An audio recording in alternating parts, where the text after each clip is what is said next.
Recuperándonos del estallido, reconociendo el terreno después del boom. Del violento resplandor se desprende todo lo que hay por contar. Editorial virulento para las masas. Esto es Papeles Radioactivos.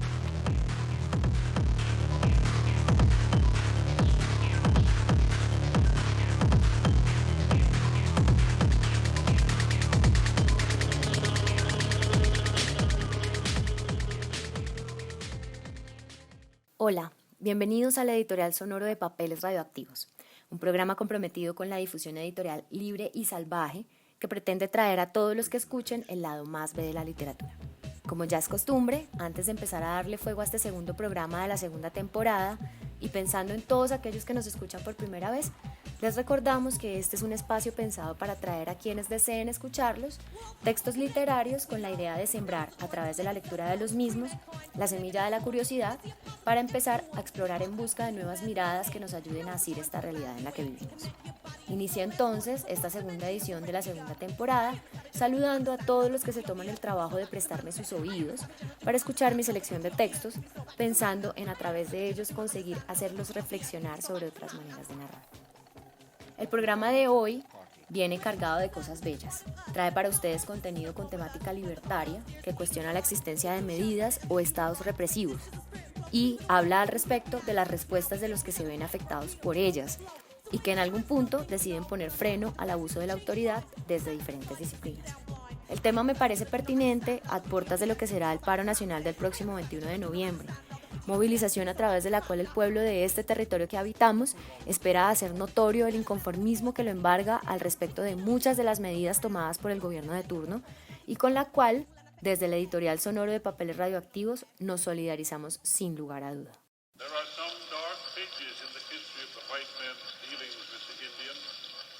Many parts of the record are stained with the greed and avarice of those who have thought only of their own profit.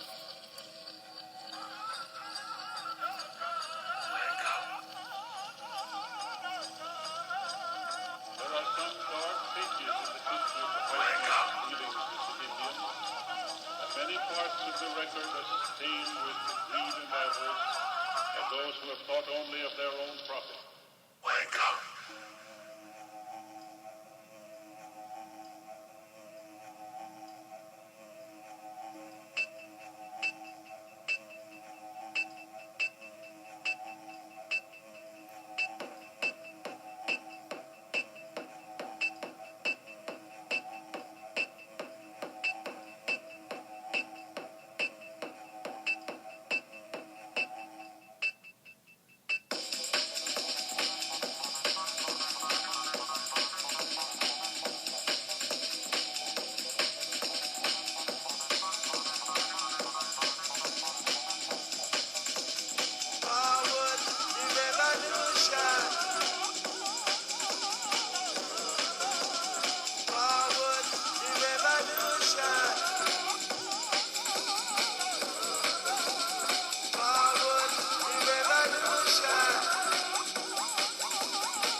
but you can't stop the future.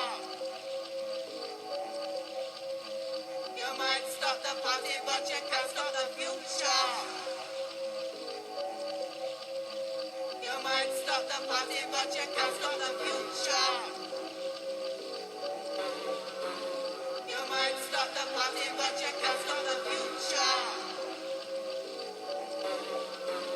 You might stop the party, but you can't stop the future. You might stop the party, but you can't stop the future.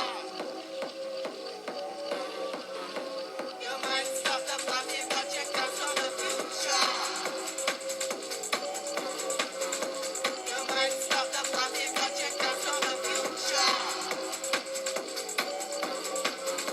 You might stop the party, but you can't stop the future. You might stop the party, but you can't stop the future. You might stop the party, but you can't stop the future. You might stop the party, but you can't stop the future.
Acabamos de escuchar la canción Forward the Revolution de los Spiral Tribe, un colectivo y sistema de sonido libre del este de Londres que se desarrolló durante los primeros años de la década del 90 en el circuito de las fiestas libres, dando origen al movimiento del Free Party inglés. Sus fiestas, que han sido descritas como innovadoras y masivas, terminaron bajo el yugo de la opresiva Ley Criminal Justice Act de 1994, obra del gobierno ultraconservador de John Major, que otorgaba a la fuerza policial la capacidad de disolverlas bajo amenaza de detención, argumentando que sólo así se acabaría con la expansión de este movimiento y con la ocupación de las ciudades británicas a manos de los miembros del movimiento New Age Travelers. Esta canción, que se ha convertido en un himno del free techno, habla de cómo, a pesar de las represiones y de las medidas fascistas del gobierno, el futuro, representado en los jóvenes en su derecho a la libre expresión y a la celebración, llegará irrevocablemente a nuestras puertas. Después de esta presentación musical y para entrar en materia, démosle paso a la lectura del texto que es la columna vertebral del programa de hoy. Titulado Arrepiéntete Arlequín, dijo el señor Tic Tac, el cuento que leeré hoy tiene como autor al escritor estadounidense Harlan J. Ellison, quien se dedicó a escribir novelas y cuentos de ciencia ficción y literatura fantástica durante su vida.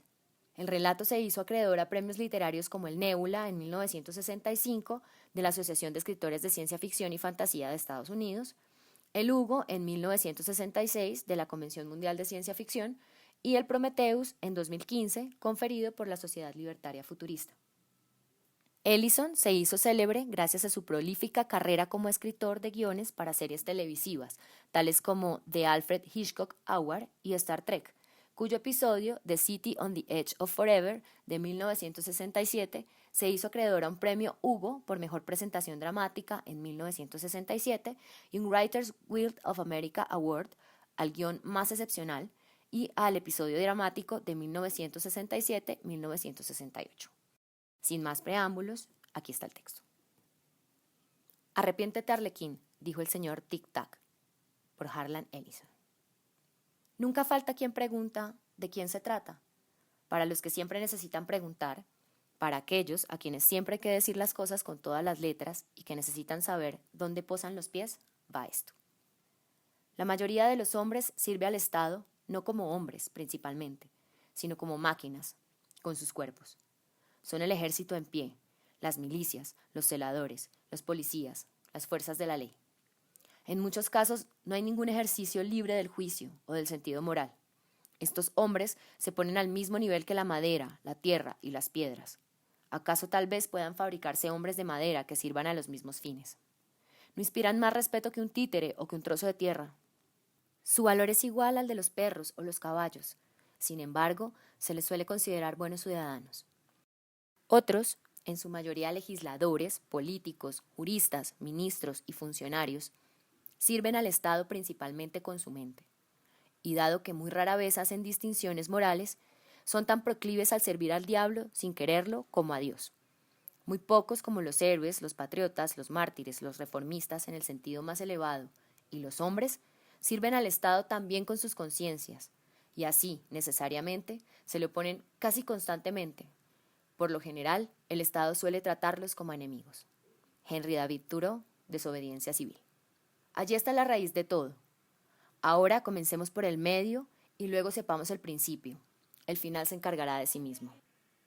Pero debido a que el mundo era precisamente así, precisamente como dejaron que llegase a ser, durante meses sus actividades no trajeron la atención de los que mantienen la maquinaria funcionando normalmente, de los que engrasaban con el mejor lubricante los resortes y muelles de la cultura. Solo cuando fue evidente que de algún modo, vaya a saberse cómo, se había convertido en una celebridad, en una notoriedad, acaso en un héroe, sujeto a quien la oficialidad inevitablemente persigue, para un segmento emocionalmente perturbado de la población. Solo entonces fueron a ver al señor Tic-Tac y a su maquinaria legal. Pero por ser el mundo como era y porque no tenían forma de predecir que él llegaría a existir, posiblemente un rebrote de alguna enfermedad erradicada largo tiempo atrás que ahora volvía a surgir en un sistema donde la inmunidad había quedado en el olvido, posiblemente por eso se le había dejado adquirir demasiada realidad. Ya tenía forma y sustancia. Había adquirido una personalidad, algo que habían erradicado del sistema muchas décadas atrás. Pero allí estaba, con su personalidad insoslayable y definida. En ciertos círculos de la clase media se lo consideraba una vulgar ostentación, un anarquista de mal gusto, una vergüenza. En otros solo había risillas, los estratos donde el pensamiento se reducía a la formal y el ritual, a lo apropiado y conveniente. Pero más abajo, más abajo, donde la gente pedía santos y pecadores, pan y circo, héroes y villanos, se lo consideraba un Bolívar, un Napoleón, un Robin Hood, un Dick Bong, as de ases, un Jesús, un Homo Kenyatta. Y arriba, donde cada temblor y vibración amenaza con arrancar a los ricos, poderosos y nobles de sus mástiles, se lo veía como un peligro, como un hereje, un rebelde o una desgracia. Se lo conocía en el fondo, en el centro, pero las reacciones importantes se producían mucho más arriba y por debajo, en la cúspide y en el extremo inferior. De modo que buscaron la carpeta con su expediente, su tarjeta de tiempo y su cardioplaca, y llevaron todo al despacho del señor Tic-Tac. El señor Tic-Tac, muy por encima del 1,80 m, adusto, un hombre suave y satisfecho cuando las cosas sucedían a su tiempo. El señor Tic-Tac. Aún en los cubículos de la jerarquía, donde el temor se generaba pero pocas veces se sufría, lo llamaban el señor Tic-Tac, pero nadie se lo decía ante la máscara. Uno no llama a un hombre con su mote aborrecido cuando detrás de su máscara ese hombre es capaz de revocar los minutos, las horas, los días y las noches, los años de su vida. En su presencia había que llamarlo maestro custodio del tiempo. Así era más seguro. Aquí dice qué es, observó el señor Tic-Tac con genuina suavidad, pero no quién es. Esta tarjeta de tiempo que tengo en la mano izquierda contiene un nombre, pero es el nombre de lo que es, no de quién es. La cardioplaca que sostengo en la derecha también contiene un nombre, pero solo de lo que es, no de quién es. Para poder efectuar la debida revocación, necesito saber quién es este que es. Y dijo a sus funcionarios, a los fisgones, a los delatores, a los soplones, a los espías, a los mirones. ¿Quién es este arlequín? Ya no hablaba con voz tan suave. Parecía el tic-tac de un reloj. Sin embargo, nunca le habían oído decir un discurso tan largo de un tirón. Ni los funcionarios, ni los fisgones, ni los delatores, ni los soplones, ni los espías. Los mirones no, porque casi nunca andaban por ahí y no sabían nada. Pero incluso ellos salieron disparados a averiguarlo. ¿Quién era el arlequín? En lo alto, sobre el tercer nivel de la ciudad, se acurrucó sobre la plataforma vibrante de marco de aluminio de la aeronave. Bah, aeronave, las cosas que hay que oír. Es un aeropatín que parece una coctelera, barato y mal acabado. Y observó el minucioso diseño mondrian de los edificios. Cerca de allí oyó el metronómico izquierda, derecha, izquierda del turno de las 14:47 que engrisaba en la planta de rulemanes Timkin, todos ataviados con zapatillas de suela de goma. Precisamente un minuto después oyó el derecha, izquierda, derecha, algo más suave, del turno de las 5 que terminaba la jornada. Una sonrisa traviesa surcó sus rasgos bronceados, y por un instante se le vieron los hoyuelos. Luego, mientras se rascaba la cabellera tupida y castaña, se encogió de hombros bajo el disfraz de bufón, como si se preparara para lo que vendría. Empujó el mando hacia adelante y se inclinó hacia el viento cuando la aeronave perdió altura. Casi rozó una acera, y con toda deliberación lo hizo descender 1 metro para arrugar las borlas de las prepuestas damas, y tras meterse los pulgares en las inmensas orejas, asomó la lengua, miró hacia arriba y se burló de ellas sin ningún rubor. Se divirtió un poco. Una transeúnte perdió el equilibrio y cayó, lanzando paquetes a diestra y siniestra. Otra se mojó la ropa. La tercera se desmayó y cayó de lado. La cinta peatonal se detuvo automáticamente cuando intervinieron los socorristas para resucitarla. Se divirtió otro poco. Luego giró sobre sí y se alejó montado en una ráfaga errante. ¡Hasta luego! Rodeó la cornisa del edificio de estudios sobre la translación del tiempo y vio que el turno de empleados partía para abordar la cinta peatonal. Con desplazamientos experimentados y absoluta conservación del movimiento, se introducían de lado en la banda lenta y, en una coreografía que recordaba una película de Busby Berkeley de la antediluviana década de 1930, avanzaban a través de las cintas con paso de avestruz hasta que quedaban alineados sobre la cinta expreso. Una vez más, expectante, dejó asomar una sonrisa de duende. En el lado izquierdo, al fondo, le faltaba una muela. Perdió altura, se abalanzó sobre ellos y barrió el aire sobre sus cabezas. Luego, apretujándose dentro de la aeronave, soltó las hebillas que aseguraban los extremos de los sacos de factura casera para que la carga no cayese antes de tiempo. A medida que las hebillas fueron abriéndose, mientras la aeronave pasaba sobre los obreros de la fábrica, $150,000 de pastillas de goma cayeron formando una cascada sobre la cinta expreso. Pastillas de goma, miles de millones de caramelos púrpura, amarillos, verdes, con sabor a uva, fresa y menta, redondas, suaves, azucaradas por fuera, tiernas y carnosas por dentro, dulces y sabrosas.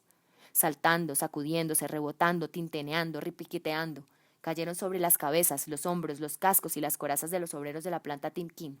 Ensordecedoras, saltarinas, resbaladizas sobre las cintas peatonales y bajo los pies, colmando el cielo con todos los tonos de la felicidad, la infancia y las vacaciones, cayendo copiosamente como una lluvia impenetrable, como una catarata sólida, como un torrente de color y dulzura que derramaba el firmamento para irrumpir en un universo de cordura y orden metronómico con la novedad medio lunática de lo inverosímil. Pastillas de goma. Los obreros del turno gritaron y rieron mientras los apedreaba el insólito granizo. Rompieron filas mientras las golosinas lograban abrirse paso por entre el mecanismo de las cintas. Se oyó un arañazo horripilante, como si millones de uñas rasparan 1,000,000 de pizarras. Después, algo que pareció una tos y un escupitajo. De pronto, las cintas se detuvieron y la gente salió disparada para aquí y para allá, en un revuelo de piernas y brazos, mientras todo el mundo reía a mandíbula batiente y se arrojaba pastillitas de colorines a la boca. Era una fiesta, una dicha, una absoluta locura, un regalo. Pero el turno se retrasó 7 minutos. La gente regresó al hogar 7 minutos más tarde. El programa maestro llevaba un desfase de 7 minutos. Durante 7 minutos las estimaciones de producción se retrasaron por culpa de las cintas peatonales detenidas. Él empujó la primera ficha de dominó de la hilera, y una tras otra fueron cayendo las demás. Chic, chic, chic. El sistema se alteró por valor de 7 minutos. Era una cuestión ínfima, apenas digna de mención. Pero en una sociedad en que la única fuerza motriz era el orden, la unidad, la igualdad, la rapidez, la precisión del reloj, la atención al reloj, la veneración a los dioses que regían el paso del tiempo, fue un desastre de consideración. Así pues, le ordenaron que se presentara ante el señor Tic-Tac. La noticia fue transmitida por todos los canales de la red de comunicación. Se le ordenó que estuviese allí a las 7 en punto. Ellos esperaron y esperaron, pero él solo se presentó a las 10:30, hora en la que se limitó a cantar una tonada sobre la luna en un sitio del que nadie había oído hablar, llamado Vermont, y volvió a desaparecer. Pero lo habían estado esperando desde las 7, y eso causó auténticos estragos en su programa. De modo que la pregunta siguió sin respuesta. ¿Quién era el Arlequín? Pero lo que nadie preguntó, más importante aún que lo otro, fue ¿cómo hemos llegado a esta situación en que un bufón irresponsable y jocoso, de jerga y jeringonza, es capaz de perturbar toda nuestra vida económica y cultural con $150,000 de pastillas de goma? Pastillas de goma, por el amor de Dios. Pero si es una locura, ¿dónde habrá conseguido el dinero para comprar $150,000 en pastillas de goma? Sabían que debía de haberle costado eso, pues un equipo de análisis de situación abandonaron cualquier otra tarea y corrieron a las cintas peatonales para recoger y contar los dulces y para obtener evidencias, lo cual perturbó su propio programa y puso patas arriba toda su sección, al menos durante una jornada de trabajo. Pastillas de goma. ¿Pastillas de goma? Un segundo del que hubo que dar cuenta. Hace 100 años que no se fabrican pastillas de goma. ¿Dónde las habrá conseguido? Esa es otra pregunta interesante, aunque con toda seguridad la respuesta nunca nos satisfacerá por completo. Pero al fin y al cabo, ¿cuántas respuestas lo logran? Ya conocen el medio, aquí va el comienzo. Todo empezó así. Un dietario, día por día, 1 por página. 9, abrir la correspondencia. 9:45, cita con la comisión de planeamiento. 10:30, analizar con JL los diagramas de progreso de la instalación. 11:45, orar para que llueva. 12, almuerzo, etcétera, etcétera. Lo siento, señorita Grant, pero la hora para las entrevistas se fijó a las 14:30 y ya son casi las 5. Lamento que se haya retrasado, pero así son las reglas. Tendrá que esperar hasta el próximo año para poder presentar la solicitud de ingreso en este colegio, etcétera, etcétera. El tren local de las 10:10 tiene paradas en Gracehaven, Galesville, Tonawanda Junction, Selby, Farnhurst, pero no en Indiana City, Lucasville y Colton, salvo los domingos. El expreso de las 10:35 para Galesville, Selby e Indiana City, salvo los domingos y feriados, días en los cuales para en, etcétera, etcétera. No pude esperarte, Fred. Tenía que estar en casa de Pierre Cartan a las 15 y tú dijiste que nos encontraríamos bajo el reloj de la terminal a las 14:45. Como no estabas allí, me fui. Siempre llegas tarde, Fred. Si hubieras estado a la hora convenida, habríamos podido arreglar el asunto juntos. Pero como no llegaste a tiempo, pues tuve que hacer el encargo solo a mi nombre, etcétera, etcétera. Querido señor y señora Atterley, con referencia a la constante impuntualidad de su hijo Gerald, nos vemos en la obligación de expulsarlo de la escuela, a menos que pueda instaurarse algún método más riguroso para asegurar que llegue a sus clases a la hora debida. Dado que es un estudiante ejemplar y que sus notas son altas, su constante antelación de los programas y horarios nos impide mantenerlo en un sistema donde los demás niños parecen capaces de llegar a donde deben con puntualidad, y etcétera, etcétera. No podrá votar si no se presenta a las 8:45. No me importa que el guión sea bueno, lo necesito el jueves. Horario de salida, 14. Ha llegado usted tarde, el empleo ya está ocupado, lo siento. Se han descontado de su sueldo 20 minutos de tiempo perdido. Dios mío, qué tarde se ha hecho, tengo que salir pitando, etcétera, etcétera. Etcétera, etcétera, etcétera, etcétera, tera, tic-tac, tic-tac, tic-tac, hasta que llega el día en el que el tiempo ya no está a nuestro servicio, sino que nosotros comenzamos a servir al tiempo, a ser esclavos de los horarios, pastores del paso del sol por el firmamento, sujetos a una vida tejida en torno de restricciones, porque el sistema no funciona si no respetamos los programas como corresponde. Hasta que llegar tarde pasa a ser más que un pequeño inconveniente, se convierte en un pecado, luego en un delito, más tarde en un crimen que se castiga así. El 15 de julio de 2389 a las 00:00, el Departamento del Maestro Custodio del Tiempo requerirá que todos los ciudadanos entreguen sus tarjetas de tiempo y cardioplacas para su procesamiento. Según el Estatuto 555-7 SGH-999, que reglamenta la revocación de tiempo per cápita, todas las cardioplacas se ajustarán a cada titular y... En realidad crearon un método para cercenar la extensión de vida de las personas. Si uno se retrasaba 10 minutos, perdía 10 minutos de vida. Una hora de retraso merecía idéntico lapso de revocación. Si alguien persistía en su impuntualidad, podía encontrarse con que un domingo a la noche llegaba una notificación del maestro custodio del tiempo en la que se le informaba que su tiempo había concluido y que sería desactivado el lunes a las 12 del mediodía, y que tuviera bien dejar en orden sus asuntos, caballero, dama o bisexual. Así se mantenía en funcionamiento el sistema, mediante ese sencillo trámite científico que se apoyaba en procesos tecnológicos celosamente guardados por el departamento del maestro custodio del tiempo. Con ello bastaba. Después de todo, era un procedimiento patriótico. Había que cumplir los horarios. Después de todo, estábamos en guerra. ¿Pero acaso no se está siempre en guerra?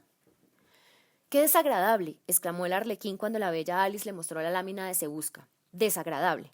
Y muy poco probable. Después de todo, no estamos en la época del lejano oeste. ¿Una pancarta de Se Busca? No sé si te he dicho que hablas con demasiada inflexión, observó la bella Alice.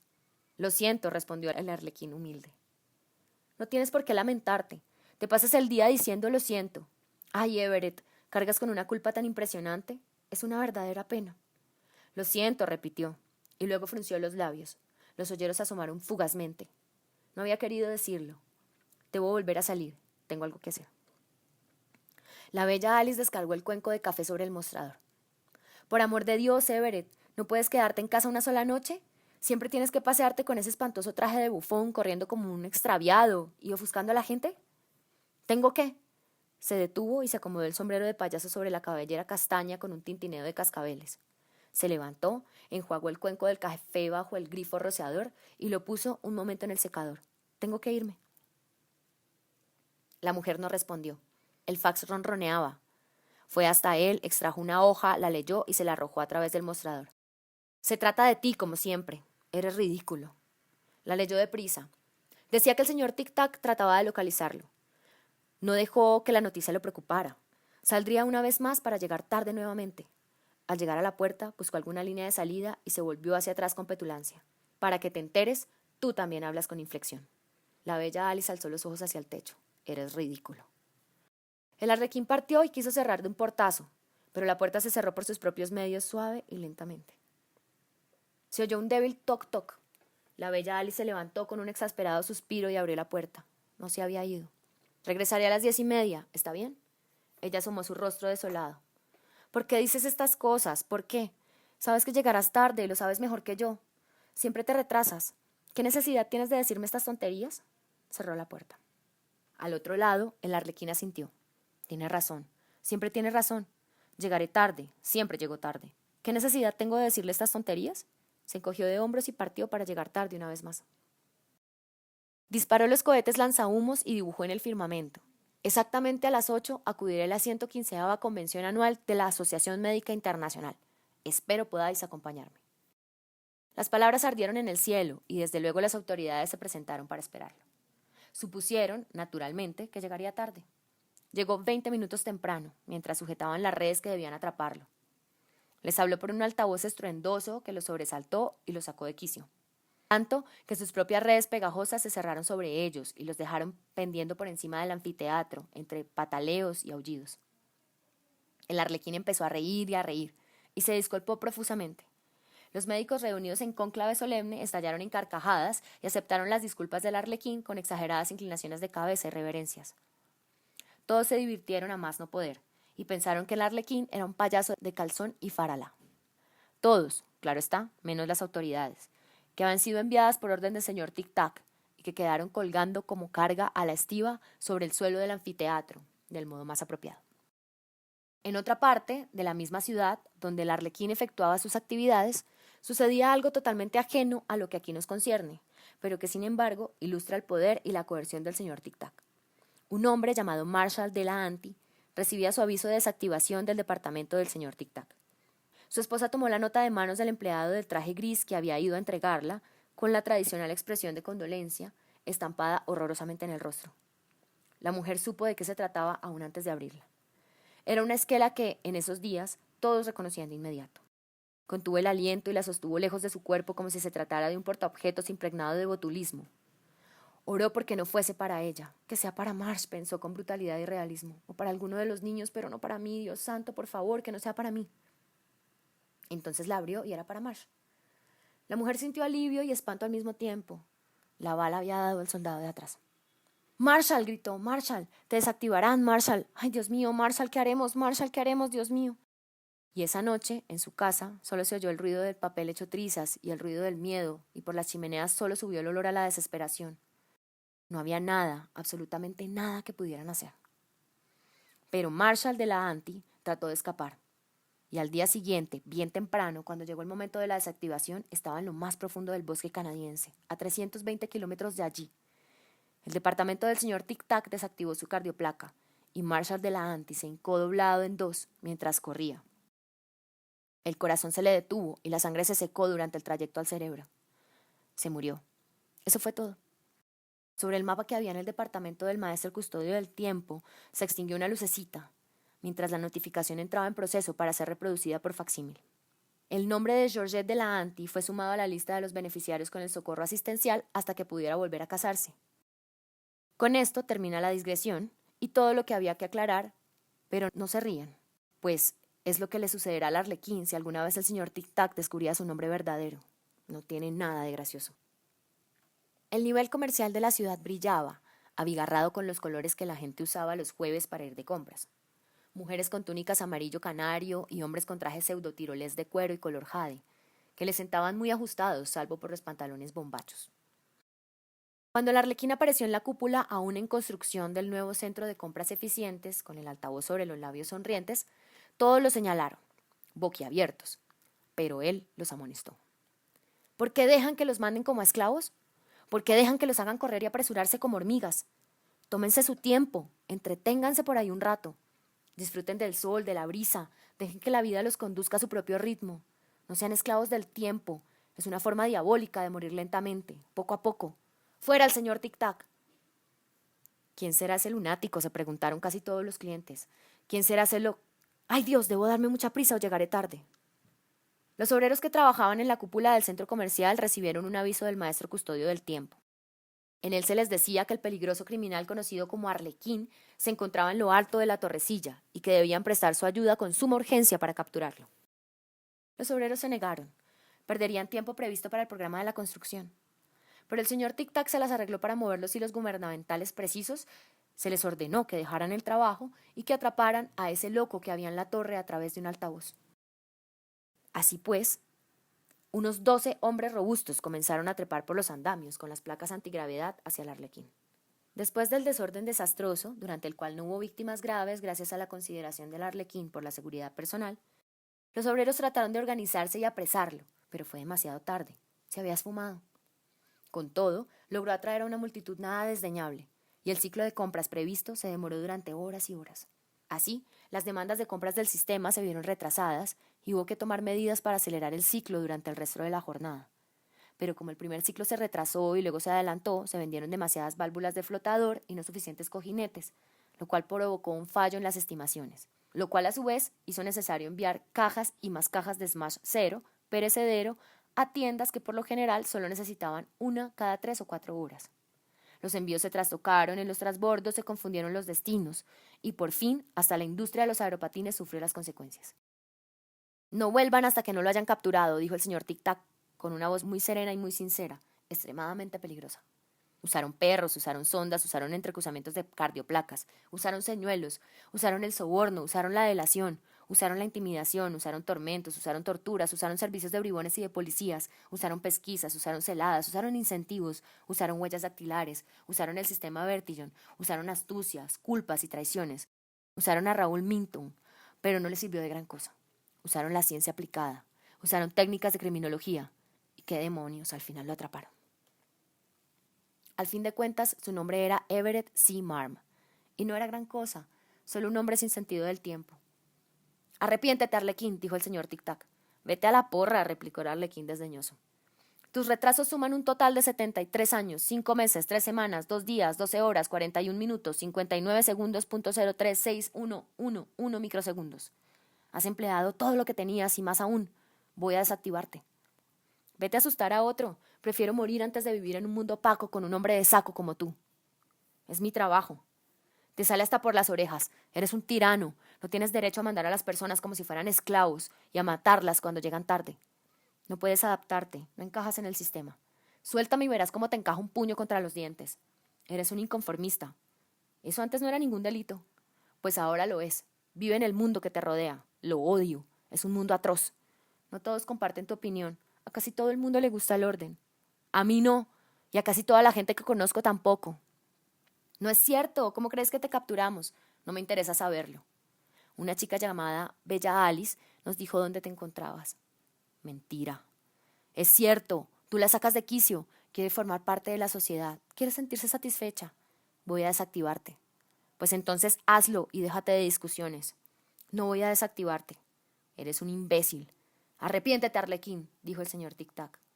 Vete a la porra. Lo enviaron a Coventry, y en Coventry lo programaron. Fue como lo que le hacían a Winston Smith en 1984, que era un libro del que ellos nada sabían, solo que las técnicas eran cosa muy antigua. Eso hicieron con Everett Seamarm. Así, un día, mucho tiempo después, el Arlequín apareció en la red de comunicación con aspecto de duende, hoyuelos y ojos brillantes. No parecía que le hubieran lavado el cerebro. Dijo que había estado equivocado, que era algo bueno, muy bueno, integrarse al sistema, ser puntual y no andar perdiendo el tiempo por ahí. Todos lo miraron en las pantallas públicas que cubrían toda una manzana de esquina a esquina y se dijeron, ya ves, después de todo, no era ningún loco. Así funciona el sistema, pues que siga haciéndolo. De nada sirve luchar contra la burocracia municipal, o en este caso contra el señor Tic-Tac. De modo que Everett Seamarm fue destruido, lo cual fue una verdadera lástima, por lo que Thoreau dijo antes, pero nadie puede hacer una tortilla sin romper los huevos. Y en toda revolución mueren unos cuantos que no lo merecen. Así va la cosa. A veces sucede y uno se conforma solo con poder imponer un pequeño cambio, o para decirlo más explícitamente. Perdóneme, señor, no sé cómo decírselo, pero ha llegado 3 minutos tarde. El horario se nos ha, digamos, desequilibrado. Sonrió con aire avergonzado. ¡Ridículo!, murmuró el señor Tic-Tac por detrás de la máscara. Haga revisar su reloj. Y se marchó a su oficina de lo más...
Escuchábamos They Owe Us a Living, un tema de la banda de punk inglesa Crass, formada en el 77, que al igual que sus paisanos de Spiral Tribe se organizó a manera de colectivo, promoviendo el anarcopacifismo a través de la producción de música, poesía, collage gráfico y de sonido y performance, proclamando así los beneficios del DIY, hazlo tú mismo, y la acción directa.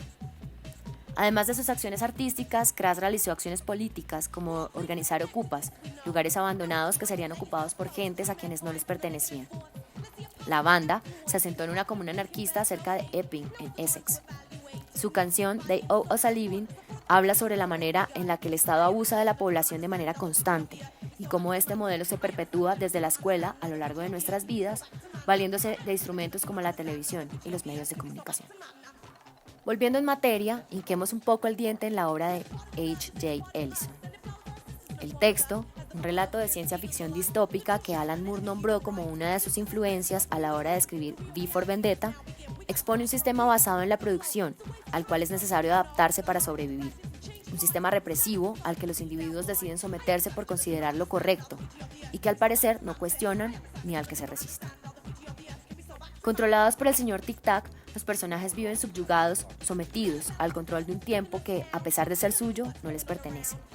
Viven sus vidas como autómatas, haciendo lo que se les dice que deben hacer, en la manera en la que se les dice, esclavos de sus tareas que se niegan a abandonar por temor a retrasarse y tener que pagar con su tiempo, con sus vidas, como es posible apreciar en el apartado que describe el caos en el centro comercial, en el cual la gente compra el día destinado para ello, vistiendo de la manera en que se les indica para ese día y sin entretenerse, como lo señala el Arlequín, para hacer más eficiente el tiempo y cumplirle hacia el sistema. El texto abre con una cita de La desobediencia civil de Thoreau, una referencia directa al leitmotiv de la historia, que pone las cosas clarísimas desde un principio. El personaje del Arlequín está construido como el héroe, el reformista, el hombre que sirve al Estado con su conciencia, tal como lo describe Thoreau en su apartado del principio. Por esta razón termina siendo tachado como enemigo, un enemigo a quien la oficialidad inevitablemente persigue. El texto cuenta con una estructura no convencional. Inicia con una cita de otro autor, pasa por el medio de la historia, luego de lo cual inserta una historia paralela, para luego pasar por el principio antes de cerrarla, lo que demuestra un desinterés intencional por el cómo sucedieron las cosas, por el tiempo, ubicando el foco del relato en la idea que se quiere exponer y que se encuentra expuesta desde el principio del relato en el epígrafe de Thoreau. La historia tiene un alto potencial dramático, a pesar de que sus personajes, todos menos el Arlequín, son muy poco complejos, pues lo importante dentro del mismo es la idea, que el autor refuerza una y otra vez a través de historias sobre el mundo en el que ellos habitan. Uno que a pesar de su rigidez resulta bastante pintoresco. El texto además está lleno de comentarios del autor que vuelven y refuerzan de nuevo la idea que se expone desde el principio. La historia de Arrepiéntete Arlequín continúa teniendo vigencia hoy en día, pues la idea de que un solo individuo sea capaz de controlarnos a todos continúa siendo uno de los temores humanos más contundentes. Este tipo de relatos incita al lector a abrir los ojos frente a su realidad circundante, una en la que es necesario remover conciencias y echar a andar resistencias, así sea a punta de letra.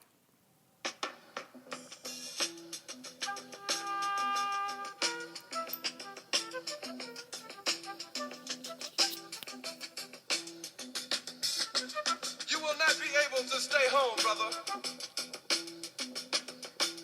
You will not be able to plug in, turn on, and cop out. You will not be able to lose yourself on Skag and skip out for beer during commercials because the revolution will not be televised. The revolution will not be televised. The revolution will not be brought to you by Xerox in 4 parts without commercial interruptions. The revolution will not show you pictures of Nixon blowing a bugle and leading a charge by John Mitchell, General Abrams, and Spyro Agnew to eat hog maws confiscated from a Harlem sanctuary. The revolution will not be televised. The revolution will not be brought to you by the Schaefer Award Theater and will not star Natalie Woods and Steve McQueen or Bullwinkle and Julia. The revolution will not give your mouth sex appeal. The revolution will not get rid of the nub. The revolution will not make you look 5 pounds thinner because the revolution will not be televised, brother. There will be no pictures of you and Willie Mae pushing that shopping cart down the block on the dead run or trying to slide that color TV into a stolen ambulance. NBC will not be able to predict the winner at 8:32 on report from 29 districts. The revolution will not be televised. There will be no pictures of pigs shooting down brothers on the instant replay. There will be no pictures of pigs shooting down brothers on the instant replay. There will be no pictures of Whitney Young being run out of Harlem on a rail with a brand new process. There will be no slow motion or still lights of Roy Wilkins strolling through Watts in a red, black, and green liberation jumpsuit that he has been saving for just the proper occasion. Green Acres, Beverly Hillbillies, and Hooterville Junction will no longer be so damn relevant, and women will not care if Dick finally got down with Jane on Search for Tomorrow, because black people will be in the street looking for a brighter day. The revolution will not be televised. lights on the 11 o'clock news and no pictures of Harry women liberationists and Jackie Onassis blowing her nose. The theme song will not be written by Jim Webb or Francis Scott Keys, nor sung by Glenn Campbell, Tom Jones, Johnny Cash, Engelbert Humperdinck, or The Rare Earth. The revolution will not be televised. The revolution will not be right back after a message about a white tornado, white lightning, or white people. You will not have to worry about a dove in your bedroom, the tiger in your tank, or the giant in your toilet bowl. The revolution will not go better with Coke. The revolution will not fight germs that may cause bad breath. The revolution will put you in the driver's seat. The revolution will not be televised, will not be televised, will not be televised, will not be televised. The revolution will be no rerun, brothers. The revolution will be live.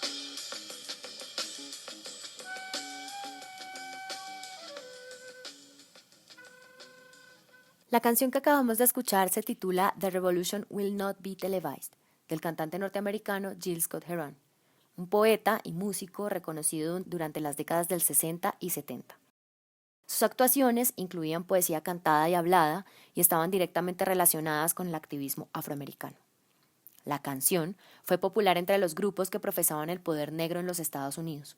Su letra alude a la cultura pop del momento en dicho país y se le ha catalogado como la respuesta al performance poético o spoken word titulado When the Revolution Comes, cuando la revolución llegue, del grupo de poetas y músicos surgido en los años 60 a partir de la lucha por los derechos civiles de los afroamericanos, bautizado The Last Poets. Estimados y estimadas, con esta canción llegamos entonces al final de nuestro segundo capítulo de la segunda temporada del editorial sonoro de Papeles Radioactivos. Muchas gracias por habernos acompañado el día de hoy y gracias por escuchar y hacer parte de este programa, ahora muy felizmente hecho por el equipo de Radio 60 Vox, del que ahora nos sentimos orgullosos de hacer parte. Recuerden que la cita es este 21 de noviembre en las calles. Salgan, marchen, proclamen su descontento, es un derecho de todos. Recordemos las palabras cantadas o escritas en pro de la protesta y del individuo de Scott-Heron, de Crass, de Spiral Tribe, de H.J. Ellison. Desde Papeles Radioactivos les recordamos que el tiempo es ahora, porque como bien lo dice la canción, la revolución no será televisada. No olviden sintonizarnos para próximas ediciones, sigan siendo, hoy más que nunca, libres y salvajes. Hasta la próxima.